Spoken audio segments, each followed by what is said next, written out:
Hello there, my name is Colm and welcome to another glorious video here on GodIsAGeek.com.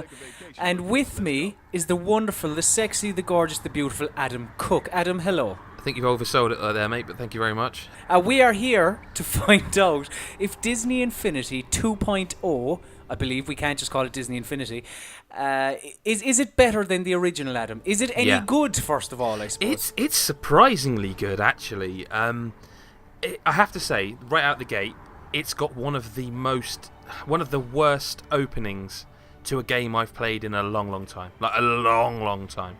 Okay, can you paint a picture for me? Right, okay, so the best thing about this game, generally speaking, is that, and people will be seeing this, I'm sure, as we're talking through clever video-style stuff, Indeed, and they'll be seeing that you grab Thor or Iron Man and you can just fly around this sandbox environment and do missions and stuff, and, even though it's repetitive, it's aimed at kids, that's fine, but that's the fun. The fun part is just flying around, shooting stuff, attacking people.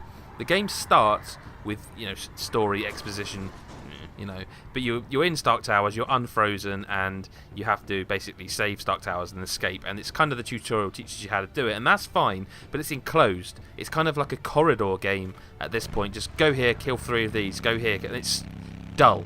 The controls are quite heavy.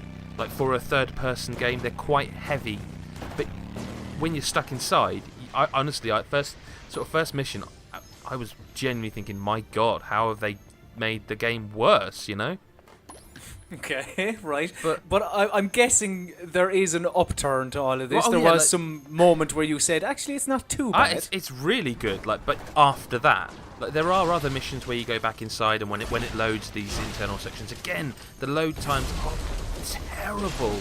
Unacceptably How long are we talking? Well over a minute. I didn't time really? it, but it was so it's unacceptable, and this is on the PS4. Obviously they install these games nowadays, but once you get outside, the thing is it's quite repetitive. It's not the deepest combat you've ever experienced. It's nice that you can level up and get special moves and upgrade your health and all that kind of stuff. Do you know what I mean? That normal kind of skill tree stuff is there. Yeah. But I kind of just really enjoy just flying around the city that it takes place in, and there's loads of collectibles. There's crossover stuff, there's crossover coins, so you can pick up raccoon sort of discs, and if you collect 10 of those and you've got that playset, he can come into this game. Okay. I haven't got that, but it's a cool idea that, because this is this is the Avengers. This is Marvel superheroes, but this is the Avengers story. It's Iron Man, it's Thor, it's Captain America, it's Hulk, it's Black Widow, that kind of stuff. It's their game. This playset's their game, but he can come in if you do that. There's loads of stuff that's bad about it, the driving's terrible. You jump on a motorbike and it's so awful to control. I don't understand really why it's there, because you can fly with 2 of the I was just going to ask, do you find yourself not using the vehicles because of your superhero abilities, like Saints Row 4? So, yeah, you absolutely do, but I don't see why you'd do it any other way, unless you really want to play as Black Widow, because that's an issue I found. She can't fly. Okay. As we all know, us comic book nerds, right, Colm? Indeed, yeah. But you've seen the film, she's just kind of a normal woman who's really skillful in combat. Yes, this is Scarlett Johansson's character, I believe. Yeah, so she can't fly, and she's one of the included playsets, included with the basic starter pack. So it's as you're flying around collecting things from the top of buildings. There's loads of collectibles, as I say, and you're collecting them. But she can't fly. So she has to, there's jump pads, a bit like in Skylanders. I can't remember the name of the last one, but they've all got their jump pads before they included the jump button. And she basically walk to a jump pad, you boing all the way up to the top of a building. There's another one, you boing over to another building, and you get higher. Or there's little lifts that are window cleaner lifts you can go on. But why would you do that when you could just swap to someone who can fly? So you have to do all of these arduous tasks, whereas, as you say, if you were just Iron Man, you could just fly up to the top of the building and collect it. Absolutely. Maybe the motorbikes are in there for the characters that can't fly. I mean, unfortunately haven't had access like Hulk and that, but I've seen a video where it looks like he can slide down buildings, so perhaps he can kind of King Kong it up there, but I don't know. Right. But Have you, other than the flying ability, have you seen much diversity between the characters you've played? They've all kind of got similar things, like you hammer triangle to do certain things, but there's like hold triangle to do different things. They're all unlockable skills. They're all kind of on the same basis. I mean, Iron Man can shoot, so if you hold down L2, turns into a third-person shooter, and you can fire lasers with R2. Right. And you can do that with Thor, but it's not the same because he throws his hammer, so it's not ideal. It's not crowd control because he throws his hammer, and that's his hammer. You can't keep throwing his hammer because he's thrown it. Whereas Iron Man can keep shooting. Okay. Right. It's really fun. Like it's kind of like the Lego games. That's what it reminds me of the most. It really reminds me of the Lego games.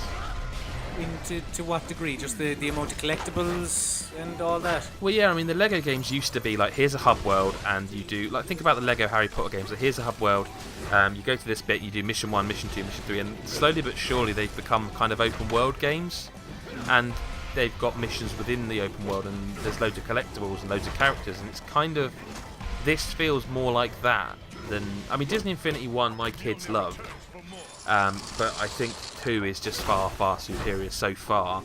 And what are the main reasons that it's superior just to the first game in the series? Well, the play sets, well, technically, we should say as well, technically the first game was glitchy, bugs, it was all manner of them. You just, Google it, you'll find reports, people had like game-breaking bugs. This one doesn't seem to have that. It seems very, very tight. Like the frame rate's decent. You go into multiplayer split screen and the frame rate holds up. Generally speaking, though, the playsets are just better. So you pop the playset on, and this is the Marvel playset, and it's this big open world. As I say, there's a story. Like I think it's about 6 to 10 hours. It's a decent length. Really? Yeah. I mean, there's not a huge lot of variety. I mean, you will be kind of like go to point A, defend this thing by killing everyone or punching everyone, and then you're done that mission, or go here and press this switch and then press that switch. It's not a lot of variety. It's in that way, I suppose it's kind of similar to Destiny, but it's just good. I mean, the toy box thing is weirdly what my kids went straight to, because I was quite enjoying like the campaign, if you will, the actual playset. Now the toy box just proves how massive Minecraft is, because that's kind of, it's the same idea. You open, you've got this blank canvas. You can just create your own thing, throw loads of stuff into it, and enjoy it with your characters. They went straight to toy box and started doing that again. Right. Okay. And like each playset has their own 6 to 10 hour campaign. Well, I mean, I've only played this one, but I mean, they say that's the case. I think there's a Guardians of the Galaxy one and Spider-Man one coming, I think.